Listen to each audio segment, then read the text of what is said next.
Gender itu berbeda dengan jenis kelamin.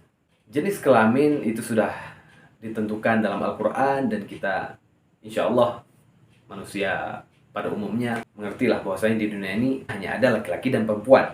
Gara-gara kategorisasi antara maskulin dan feminim ini bisa berakibat munculnya LGBT.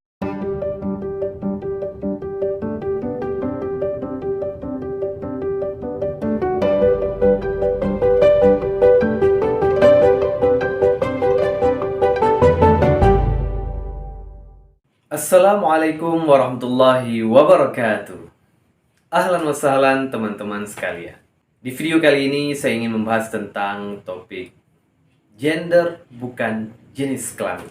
Tapi sebelum masuk ke pembahasan, saya ingin berterima kasih dulu kepada teman-teman yang sudah menonton video-video saya sebelumnya. Khususnya video mengenai pesulap merah buat dukun marah.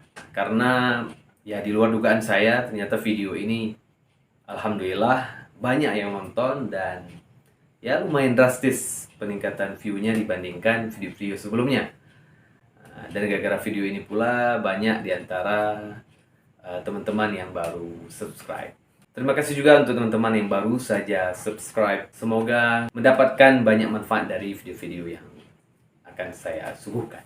Mengenai gender bukan jenis kelamin. Pembahasan ini dipicu oleh sebuah video yang beredar di sosial media beberapa waktu lalu yang memperlihatkan seorang mahasiswa laki-laki yang ditanya oleh dosennya di kampus, di suatu kampus di Makassar sana, "Kamu itu laki-laki atau perempuan?"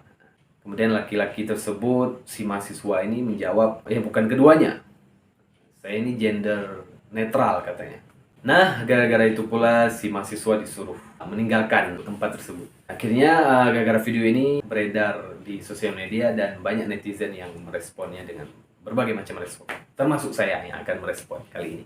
Sebenarnya apa itu gender netral? Oke, ada 3 hal yang ingin saya sampaikan di sini mengenai topik ini.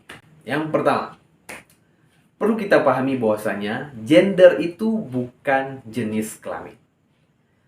Gender itu berbeda dengan jenis kelamin. Jenis kelamin itu sudah ditentukan dalam Al-Quran, dan kita insya Allah manusia pada umumnya mengertilah bahwasanya di dunia ini hanya ada laki-laki dan perempuan. Di Al-Quran banyak surat ayat yang menjelaskan tentang bahwasanya Allah itu menciptakan hanya laki-laki dan perempuan. Ya ayuhan nasu inna khalaqnakum min dzakari wa untha. Ayat ini menjelaskan di dunia ini hanya ada 2 jenis kelamin, laki atau perempuan. Nah, ini jenis kelamin, tapi lain halnya dengan gender. Gender itu bukan hanya laki-laki dan perempuan. Karena memang gender itu bukan jenis kelamin.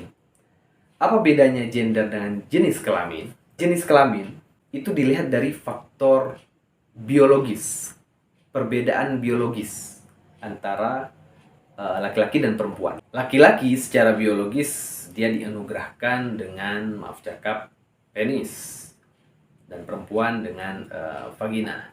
Tapi dalam hal gender, perbedaan antara laki-laki dan perempuan itu bukan dilihat dari segi biologis, tapi dari faktor sosial dan budaya.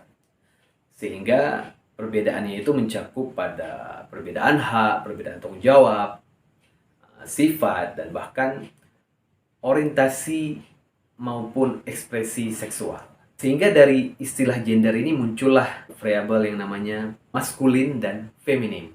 Di maskulin ini digambarkan sebagai sifat kelaki-lakian. Bukan laki-laki ya, sifat kelaki-lakian. Begitu juga feminim, sifat keperempuanan. Jadi maskulin itu dianggap sifat laki-laki. Jadi kalau ada orang yang maskulin berarti dia sifatnya itu berani, tegas, keras, secara kuat, secara fisik dan sebagainya. Itu sifat laki-laki, maskulin. Nah, kalau feminim itu menggambarkan sifat perempuan yang lembut, yang pemalu, yang penyayang dan sebagainya. Gara-gara konsep ini pula, jadi bisa saja perempuan itu bersifat maskulin, bersifat laki-laki. Gitu juga sebaliknya, laki-laki bisa juga dia bersifat feminim. Jadi laki-laki misalnya dia merasa dirinya ini pemalu, penyayang, dia ini kurang tegas dan suka melakukan pekerjaan-pekerjaan perempuan pada umumnya, misalnya ya hobinya memasak, menjahit, sebagainya. Nah, ini dianggap dia laki-laki yang feminim. Itu perempuan bisa aja dia menjadi maskulin dengan merasa dirinya ini tegas, keras, ya kan, suka hobi laki-laki, main bola, misalnya main basket, angkat besi, angkat galon, sebagainya lah. Nah, gara-gara ini pula muncul istilah lain nanti. Ada orang yang merasa dirinya ini punya sifat maskulin dan feminim. Akhirnya double gendernya. Tambah lagi, kayaknya saya bukan laki-laki, bukan juga perempuan. Muncullah istilah gender netral. Dari sinilah istilah itu muncul, dan nanti mungkin bisa muncul yang lain-lain lagi. Nah, istilah gender ini pula gara-gara kategorisasi antara maskulin dan feminim ini bisa berakibat munculnya LGBT. Jadi karena ada laki-laki yang bersifat feminim, bersifat perempuan, maka dengan itu dia merasa dirinya ini perlu dilindungi. Dia merasa perlu mencari pasangan yang macho, yang maskulin. Nah, akhirnya gara-gara inilah muncul suka sesama jenis. Karena dia merasa dirinya laki-laki feminim, maka dia mencari laki-laki yang maskulin. Karena nggak ada sifat maskulin pada perempuan yang dia dapatkan. Begitupun sebaliknya, perempuan yang bersifat maskulin tadi karena dia merasa pemberani, maka dia perlu sosok pasangan yang lembut, penyayang. Maka dia tidak ditemukan pada laki-laki, dapatlah pada perempuan, akhirnya menjadi lesbi. Nah, dari sini nih bibit-bibit LGBT ini bisa muncul. Nah, jadi gender ini sebenarnya jelas bukan jenis kelamin dan malah dia ini menimbulkan masalah. Kenapa gender ini ada? Tentu bukan produk Islam. Gender ini merupakan produk dari peradaban Barat. Menurut Profesor Dr. Kiai Haji Hamid Fahmi Zarkashi, dalam bukunya yang berjudul Mishkat dan Minhaj, beliau menjelaskan bahwasanya istilah gender yang penuh problem ini merupakan suatu paham yang diusung oleh kaum-kaum feminis dari Barat. Nah, kaum feminis ini sendiri atau gerakan feminisme ini merupakan suatu gerakan nafsu amarah yang muncul diakibatkan penindasan terhadap kaum wanita.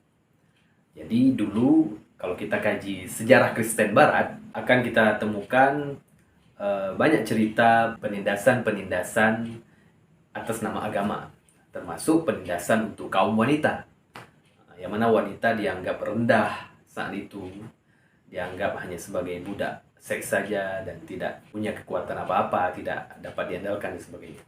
Sehingga gara-gara ini mereka menuntut kesetaraan gender. Inilah muncul istilah gender ini, sehingga orang-orang feminis yang radikal pun saking marahnya mereka, emosinya mereka terhadap laki-laki yang menindas mereka itu, yang selama ini menganggap perempuan itu rendah, menganggap perempuan itu hanya sebagai objek kepuasan seksual. Nah, kaum feminis radikal ini malah menjadikan kami ini perempuan tidak membutuhkan laki-laki lagi. Bahkan untuk masalah kepuasan seksual pun kami bisa atasi sendiri dengan menyalurkannya kepada sesama wanita.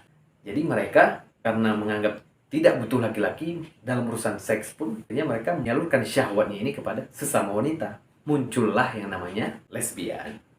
Nah, gara-gara lesbian ini, kaum laki-laki pun pada saat itu ya nggak mau kalah, akhirnya nggak perlu wanita, muncullah kaum homoseksual, laki sama laki. Nah, inilah salah satu penyebab gender ini bermasalah. Dia bisa menyebabkan lahirnya orang-orang LGBT.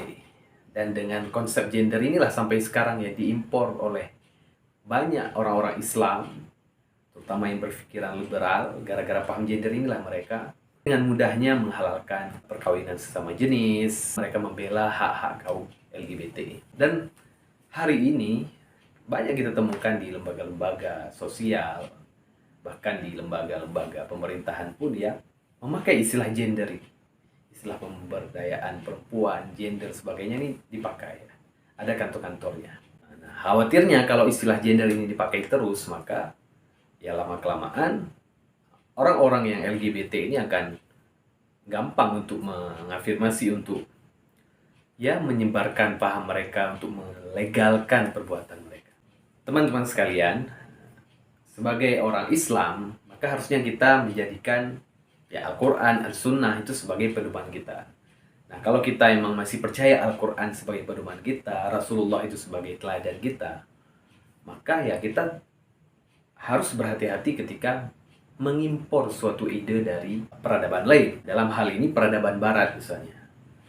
Kalau sudah jelas gender ini bermasalah, bisa berakibat ke mudahnya orang-orang yang bermaksiat ini berdalil atas maksiatnya, maka sebaiknya ya kita tinggalkan. Jangan dipakai lagi istilah gender ini. Ya sudah, kita memakai istilah jenis kelamin aja.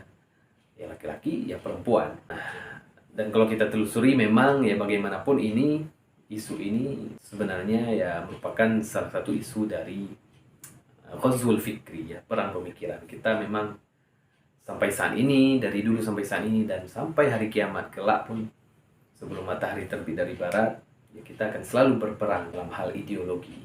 Maka sebagai orang Islam kita jangan sampai kalah dengan ideologi-ideologi yang berseberangan dengan kita. Belum lagi sholat jenazahnya. Itu ketika jenazah yang meninggal, yang si gender netral ini atau si orang-orang LGBT ini, itu mau Allahumma gfir lahu atau Allahumma gfir lah,